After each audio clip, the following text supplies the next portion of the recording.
there were a lot of threats in terms of a champion being eliminated in the first round of the NASCAR Cup Series playoffs. Well, 2 NASCAR Cup Series champions have been eliminated in the first round. Defending champion Joey Logano will not defend his crown as he was eliminated tonight. And also Kevin Harvick in his final season will not get one last championship. He will not go out on top.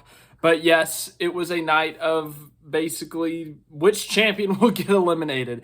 Entering this race, Martin Truex Jr. was -7. The regular season champion, who had 36 playoff points to his name, had a horrendous start to the round with a bad qualifying effort and some damage to the car as well. And he ended up finishing 18th in that first race with no stage points. Then the second race, qualifies third, is looking fast at Kansas, runs over something on the pace laps, and cuts a tire on lap 2 and is out of the race. So now he enters this race -7. Bristol, a track that he has not been historically great at. He has no wins at the track. It's not been the greatest place for him. Well, he qualifies well. Others qualify poorly, like Joey Logano, like Kevin Harvick, and Truex is able to score a couple of stage points, keep it clean, whereas his opponents could not. Joey Logano involved in a wreck in the middle of this race. Corey LaJoie just got tagged, got turned down the track. Tried to save it, clipped the inside wall a bit, and that sent him back up into traffic, and he hit Joey Logano, that left rear wheel. All the bars in there were just shredded, ripped up, done for, and that took Logano out of the race. And Joey Logano, unless Truex or Bubba Wallace wrecked or had a big mistake, it was over. Logano would be eliminated from playoff contention. And I know some of you guys thought I was crazy for knocking out Logano round 1, the defending champion. But I make bold predictions every once in a while, and 99% of the times they're wrong. This is one of the times I was right. Had Logano out in the first round, he was out in the first round. On another note, Kevin Harvick, once again, his final season, his final Bristol Night Race went terrible. It couldn't have gone any worse, really. Well, it could have. He could have wrecked. Honestly, I think he would have rather wrecked, but no speed from the 4 team this weekend. I feel like that just perfectly describes SHR's 2023 season. They didn't have any speed. They qualified in the 20s. They ran in the 20s the entire race. They were 5 laps down at the end of this thing. Just really kind of sucks for Harvick in his last year, Cup Series champion. I know it's really difficult to go out on top. The closest we saw to it happening was Gordon back in 2015 when he made the championship 4. But, Jimmy Johnson didn't make the playoffs in his last year. Tony Stewart was out in the first round in his last year. And Harvick's going to follow up his team owner out in the first round of his final year. It was a long shot for him to get to the championship 4. It was a long shot for him to make a deep run just because Stewart-Haas Racing has been so poor so long this year. But he would be the guy to do it. He was top 10 in the points almost the entire year. And unfortunately for him, that Darlington race where the caution came out because Reddick slammed on his brakes, that's going to actually end up costing him the spot because he would have probably finished top 5 in that race. He ends up missing it by 4 or 5 points. But Kevin Harvick eliminated in his final season. Let's go through the results. We haven't even talked about the winner yet. Denny Hamlin gets himself his 3rd win of the season.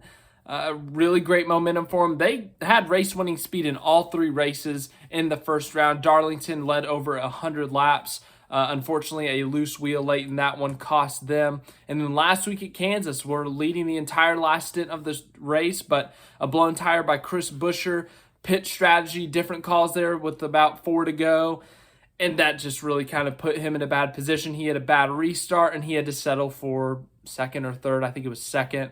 And then this week, they did everything right. Led a ton of laps in this race. Clinched a spot in the round of 12 after stage 2, so they were able to kind of relax, do what they needed to do. And Denny Hamlin was able to win this race. Joe Gibbs Racing dominated this race. Hamlin led 150 laps, I think. Ty Gibbs led over 100 laps. Christopher Bell led over 190 laps. I mean, the 3 of them led over 400-something laps of this race. There's 500 laps in this race, so they really dominated this race, just killed the field, and Denny Hamlin there at the end was able to get it done, able to capture his third checkered flag of the year, get himself a Bristol Night Race win. And he had a nice little comment at the end when everyone was booing him during his front stretch interview. He said, "Hey, I beat all your drivers." I thought that was pretty funny. So Hamlin, we knew he was going to advance. He would have had to wreck on lap 1, and everyone else would have had to score stage points. So he advances to the next round, gains 5 precious playoff points, entering the round of 12. Second place, Kyle Larson. He was already advanced into the round of 12 after his Darlington win.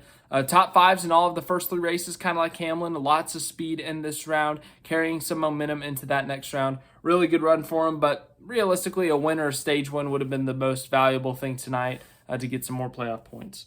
Third place, Christopher Bell advances to the round of 12 once again. Really good night for him. As I said, he swept the stages, so he gained 2 playoff points.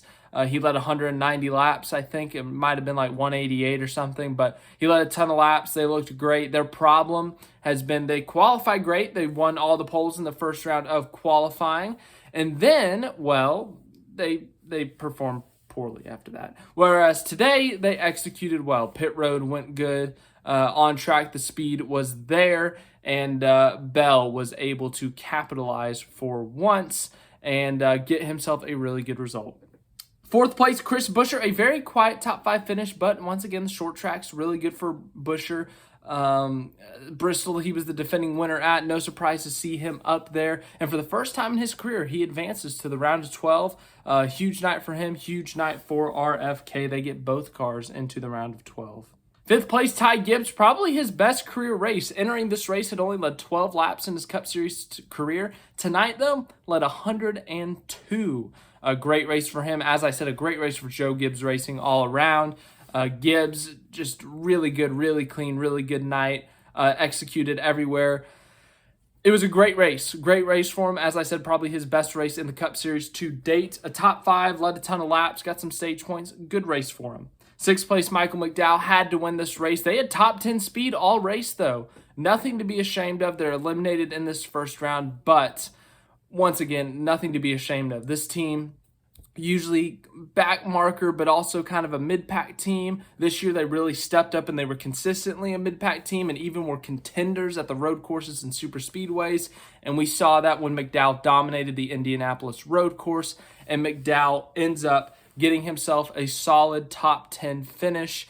And 5th in points is the highest they can get now, but regardless, it's been a great season for them. You can't hate on them. You can't tear them down. They've had a great year. So yeah. 7th place, Chase Elliott, not in the playoffs, but they might advance in the owner's points. I'm not sure. 8th place, Brad Keselowski advances in the playoffs. 9th place, William Byron advances in the playoffs. 10th place, Ricky Stenhouse Jr. eliminated. Just like McDowell, a fantastic season for Stenhouse. Really exceeded expectations. No one expected them to make the playoffs. No one expected them to make a deep run, but they've been so consistent this year. They've been top 15 in points most of the year. In this first round, they just didn't have the playoff points. One of those first 2 races, they had a bad race, but they were top 15, I think, in one of them. I think it was Kansas, maybe they were top 15. And then this week, they were top 10. So, I mean, they still have that top 15 speed, but unfortunately just couldn't put it together, didn't have those points to advance and eliminated. But still, they can still have a really good points per finish, and that's great for a team like JTG Doherty. 11th, Carson Hocevar was top 10 almost the entire race. He even drove up into the top 5. You know, when we talked about Noah Gragson, we said, oh, the equipment's bad. The 42 is not that good. And, you know, Gregson's a rookie, all that. Man, Hocevar's kind of making them look bad here. I mean, Hocevar's killing it. He's had great speed, top 20 in his first 2 races, and then gets a top 15 here. Could have been a top 10, but had top 10 speed legit the entire night. What a run by Hocevar. Great job by him. I don't know if he's back in the 42 for the next couple of weeks.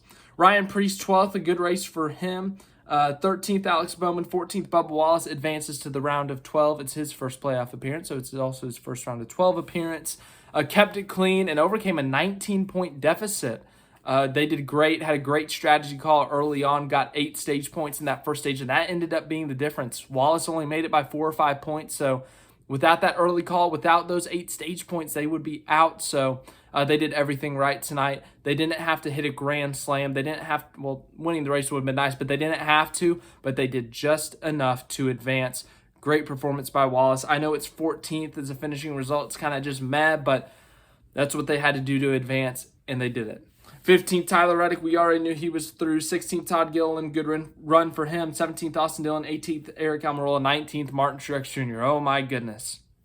He desperately needs a reset, and he's getting that with the next round advancement. He gets his 36 playoff points back. He gets his big buffer back. And, man, what a horrendous round. He entered this race -7, scored stage points in that first stage. Other guys had issues. Other guys ran poorly. He took advantage. He only advanced by 6 or 7 points, but once again, just like with Wallace, it's enough. It was ugly, but he got through. The 2022 or 2023 regular season champion does indeed advance. I was ready to rant if he got eliminated in the first round. 20th, Kyle Busch advances. 21st, Daniel Suarez. 22nd, Ryan Blaney. 23rd, Ross Chastain. Both Blaney and Chastain advance. Jones, 24th, had top 10 speed, but had a mechanical issue late, had to pit, went a few laps down. 25th, Corey LaJoie led like 40 laps in this race, qualified top 10, was running up there early, but as I said, got involved in a wreck that ended up taking out Logano. He ends up 25th. 26th, Yaley, 27th, Briscoe, 28th, Burton, 29th, Kevin Harvick. Disappointing end to his season. They got to focus on just getting him one more win. If they can get him one more win, that would be great. To cap off his career with a win. But, yeah, just no speed tonight. They end up 5 laps down. No speed. They didn't get involved in any wrecks or anything. The car was just terrible. And that's just SHR 2023 for you. Terrible. No speed. And Harvick going out sad. Yeah. 30th, AJ Allmendinger. 31st, BJ McLeod. 32nd, Austin Cindric, involved with a wreck with AJ Allmendinger early in this one.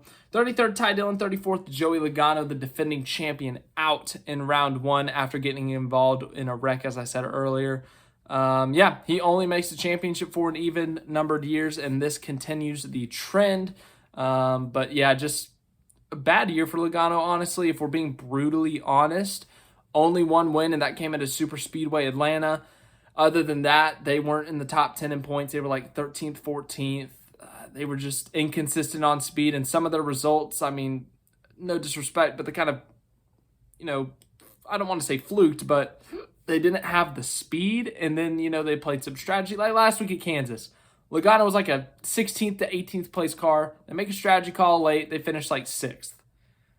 I feel like that happened a lot this season. The bad luck was bound to catch up with them, or the poor speed, I should say, the poor results were bound to catch up with them. They caught up with them today, and Logano eliminated. Haley, 35th, Newman, 36th. I'm not sure if that's Newman's last start of the year. Maybe, maybe not. But your 12 drivers advancing in the playoffs are Bubba Wallace, Ryan Blaney, Chris Buescher, Christopher Bell, Denny Hamlin, Kyle Larson, Tyler Reddick, William Byron, Brad Keselowski, Kyle Busch, Ross Chastain, and Martin Truex Jr. How are your brackets doing? Mine, it's actually not doing too bad. I think Harvick I had in the round of 12, and I had Chastain out in round 1, but I had Harvick out in the round of 12, so, I didn't take too much of a hit there. I had Bubba advancing. I had Logano out, so I feel pretty proud of myself for that, honestly, but the round of 12 is entering. Here's the points. Get a good look at them. We don't need to break them down right now. We can wait till next week's race at Texas, which I should be at.